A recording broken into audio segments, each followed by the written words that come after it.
Sa mundo ng boxing, may isang pangalan na halos naging simbolo ng perpektong karera, walang talo, walang bahid.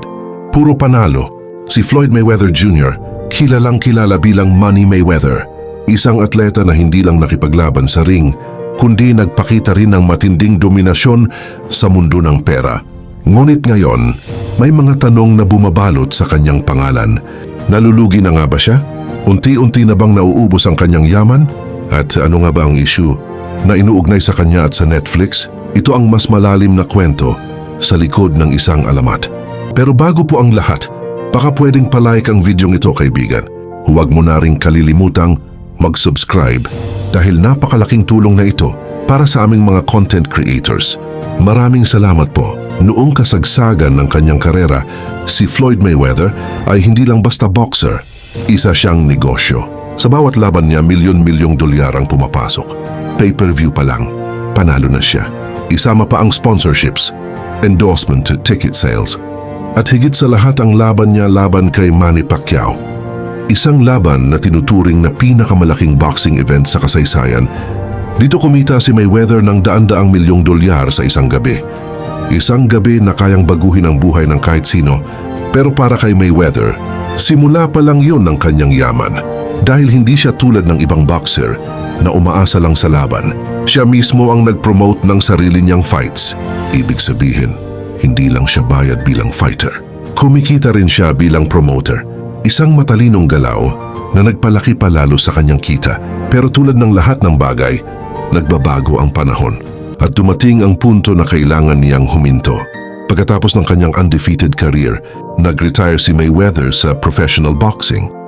At dito na nagsimulang magbago ang lahat dahil kahit gaano kakagaling sa ring, iba ang laban sa totoong buhay. Sa kasalukuyan si Mayweather ay patuloy pa rin kumikita pero hindi na ito katulad ng dati. May mga exhibition fights siya, mga laban sa influencers, celebrities at ibang personalities. Pero ang katotohanan, hindi na ito kasing laki ng kinikita niya noon.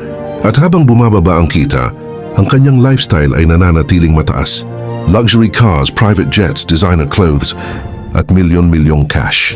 Isang lifestyle na hindi basta-basta mapapanatili kung hindi tuloy-tuloy ang malalaking kita. At dito nagsimulang mapansin ng publiko, parang may kakaiba, may mga ulat na lumabas, na ang ilang negosyo ni Mayweather ay hindi naging matagumpay. May mga investments na hindi nagbigay ng inaasahang balik. May mga proyekto na hindi natuloy. At sa mundo ng negosyo, isang maling desisyon pwedeng magdulot ng malaking pagkalugi. Hindi ito tulad ng boxing na may malinaw na panalo at talo. Dito minsan hindi mo agad nakikita ang epekto hanggang sa huli na ang lahat. Ngayon, pag-usapan naman natin ang issue tungkol sa Netflix. Sa social media kumalat ang mga balita na tila may atraso si Floyd Mayweather sa Netflix. Pero kapag sinuri ng mabuti, walang malinaw na ebidensya, walang opisyal na ulat na siya ay may utang o may legal na kaso laban sa naturang kumpanya. Ang mas malamang ito ay bunga ng haka-haka. Minsan kapag may mga proyekto na hindi natutuloy, lalo na documentaries or collaborations, nagkakaroon ng maling interpretasyon ng publiko. At dahil sikat si Mayweather, anumang balita kahit hindi kumpirmado ay mabilis kumalat. Sa madaling salita, walang matibay na patunay na may kasalanan siya sa Netflix. Pero kahit walang ganitong issue, hindi pa rin nawawala ang tanong, bakit tila bumababa ang kanyang yaman? Ang sagot ay nasa lifestyle at sistema ng kita. Una, ang kanyang gastos. Hindi lingid sa publiko na mahilig si Mayweather magpakita ng kayamanan. Pero ang hindi nakikita ng marami, ang katumbas na gastos nito. Maintenance ng private jet pa lang, milyon na ang halaga. Dagdag pa ang properties, staff, at iba pang personal expenses. Pangalawa, ang pagbabago ng income stream. Noong active fighter siya, isang laban lang katumbas na ng taon ng kita. Ngayon kailangan niya ng maraming projects para maabot ang parehong level. At pangatlo, ang risk sa negosyo. Hindi lahat ng investment ay panalo. May mga pagkakataon na kahit sikat ka, hindi sapat iyon para magtagumpay sa business. Dahil ang negosyo, kailangan ng strategy, timing at tamang desisyon. Ngayon ano na nga ba ang tunay na kalagayan niya? Sa kasalukuyan, si Floyd Mayweather ay hindi pa rin maituturing na mahirap. Malayo pa doon, Mayroon pa rin siyang milyon-milyong assets. May kita pa rin siya mula sa exhibitions endorsements at sa kanyang kumpanya na Mayweather Promotions. Pero hindi na siya kasing unstoppable tulad ng dati.